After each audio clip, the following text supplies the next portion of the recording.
बिस्मिल्लाहिर्रहमानिर्रहीम। अस्सलामुअलैकुम नाजरीन, उम्मीद है कि आप खैर आफियत से होंगे। आप देख रहे हैं यूट्यूब चैनल, मैं हूं इब्राहिम भुट्टा। आपसे रिक्वेस्ट है कि चैनल को ज़रूर सब्सक्राइब करें, बेल आइकन को प्रेस करना मत भूलिएगा। वीडियो आपको पसंद आए तो वीडियो को लाइक और शेयर ज़रूर कीजिए और कमेंट सेक्शन में अपनी राय ज़रूर दीजिए। सबसे पहले तो हम बात करते हैं कि इस्लामी नज़रियाती कौंसल ने फतवा दिया था कि वीपीएन हराम है। तो उस पर मौलाना तारिक जमील साहब ने कहा है कि अगर वीपीएन हराम है तो फिर मोबाइल फ़ोन इस्तेमाल करना भी हराम है। इस्लामी नज़रियाती कौंसल के फतवे पर मौलाना तारिक जमील साहब ने कहा कि मुझे तो नहीं पता कि कौन सी शरई कौंसल ने फतवा दिया है। मौलाना तारिक जमील साहब ने कहा कि मेरे ख्याल में वीपीएन को हराम करार देने से मुतल्लिक फतवा सही नहीं है, ये दुरुस्त नहीं है, मेरे ख्याल में ये तंग ज़ेनी है। मौलाना तारिक जमील साहब ने मज़ीद कहा कि अगर वीपीएन हराम है तो फिर तो मोबाइल भी हराम है, क्योंकि इसमें वीपीएन के बगैर ही इतनी चीज़ें देखने की हैं। इस्लामी नज़रियाती कौंसल ने वीपीएन को हराम करार दिया था। पीटीए ने बड़ी तादाद में गैर रजिस्टर्ड वीपीएन ब्लॉक कर दी थी।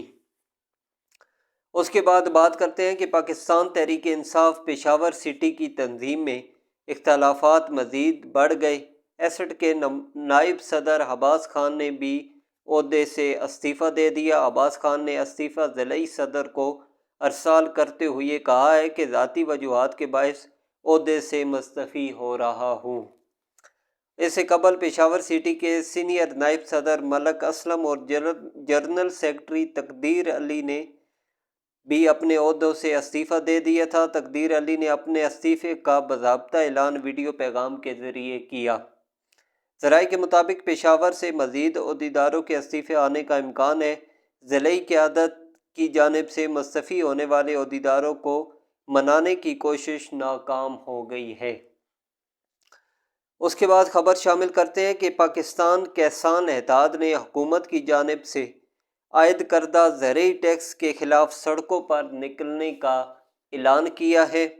मुल्तान में मीडिया से गुफ्तगू करते हुए किसान एहताद के मरकज़ी सदर खालिद महमूद खोखर ने कहा है कि दिसंबर में मुल्क भर की तमाम किसान तंजीमें एहतजाज करेंगी, मगर हमारा एहतजाज किसी सियासी पार्टी के एहतजाज का हिस्सा नहीं होगा।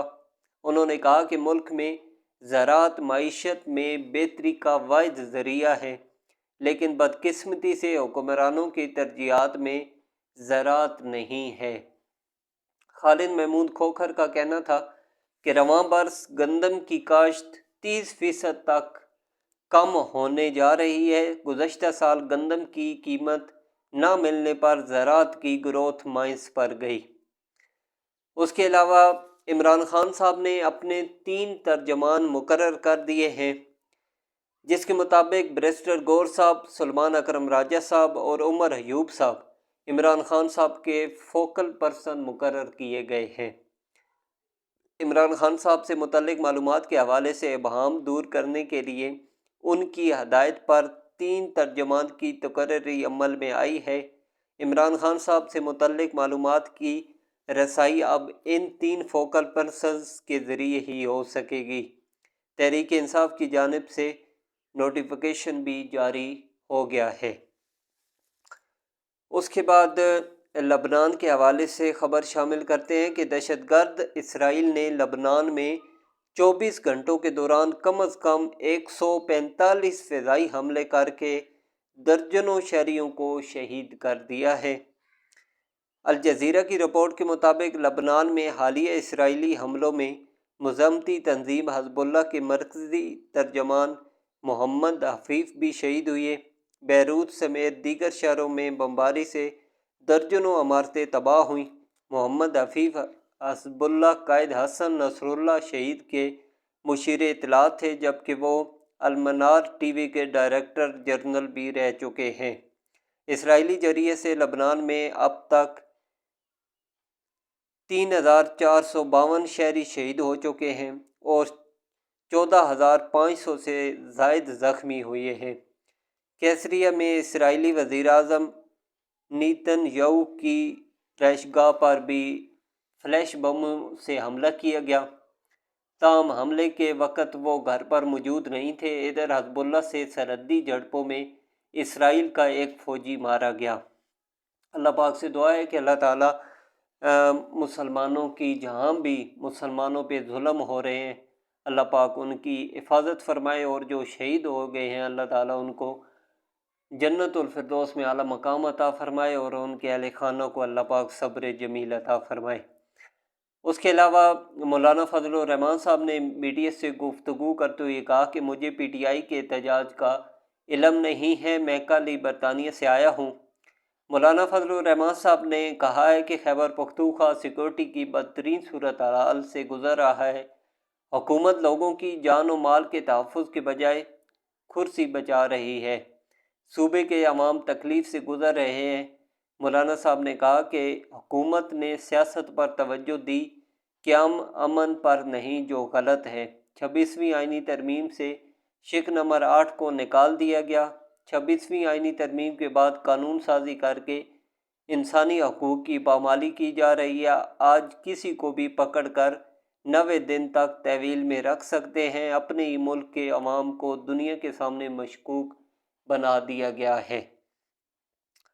اس کے علاوہ خواجہ آصف صاحب نے کہا ہے کہ وزیر اعلیٰ کے پی کی قیادت میں پی ٹی آئی پہلے بھی 2 مرتبہ حملہ آور ہوئی۔ وزیر اعلیٰ خیبر پختونخوا دونوں مرتبہ ورکرز کو چھوڑ کر بھاگ گئے۔ بانی پی ٹی آئی سمیت یہ سب جھوٹے اور رنگ باز ہیں۔ اس بار بھی پی ٹی آئی کو ہمیشہ کی طرح شکست کا سامنا کرنا ہوگا۔ فائنل کال کے لیے پی ٹی آئی رہنماؤں کو چاہیے کہ وہ اپنے بچوں کو بھی لائیں۔ اس کے بعد ایک اور نیوز شامل کرتے ہیں کہ نواز شریف صاحب کے بیٹے حسن نواز صاحب کو لندن ہائی کورٹ نے دیوالیہ قرار دیا ہے۔ حسن نواز صاحب کو لندن کے ٹیکس ریونیو ڈپارٹمنٹ کے ٹیکس کیس میں دیوالیہ قرار دیا گیا ہے۔ لندن ہائی کورٹ کے فیصلے میں کہا گیا ہے کہ حسن نواز کو سال 2023 کے مقدمے نمبر 694 میں دیوالیہ قرار دیا گیا ہے۔ برطانوی ہائی کورٹ نے حسن نواز سے متعلق حکم 29 اپریل 2024 کو جاری کیا تھا۔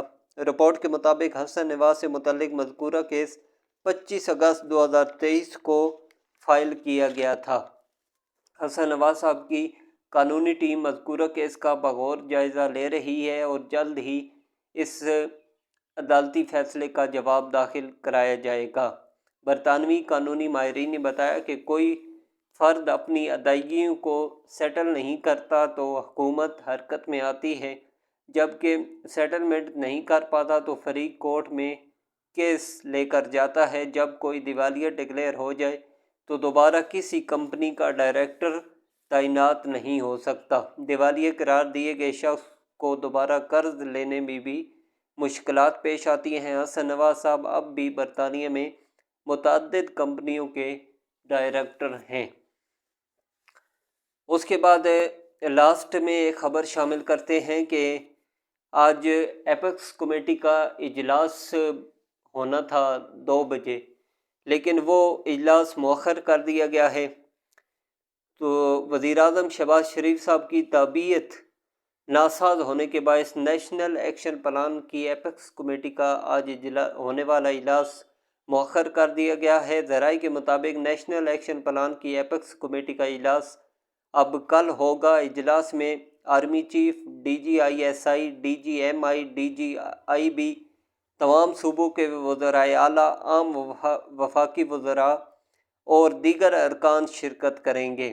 اجلاس کے انجڑنے میں صوبوں اور وفاق کے درمیان بہتر کوارڈینیشن کی ضرورت پر بھی غور کیا جائے گا، ساتھ ہی انٹیلیجنس معلومات کی مؤثر شیئرنگ کے طریقہ کار کو مزید مستحکم کرنے پر بحث ہوگی۔ خصوصی طور پر خیبر پختونخوا اور بلوچستان میں دہشت گردی کے بڑھتے ہوئے واقعات کی وجوہات کا جائزہ بھی لیا جائے گا۔ تو اگلی ویڈیو میں آپ سے دوبارہ ملاقات ہوگی۔ اپنا خیال رکھیے گا، اجازت دیجیے، اللہ حافظ۔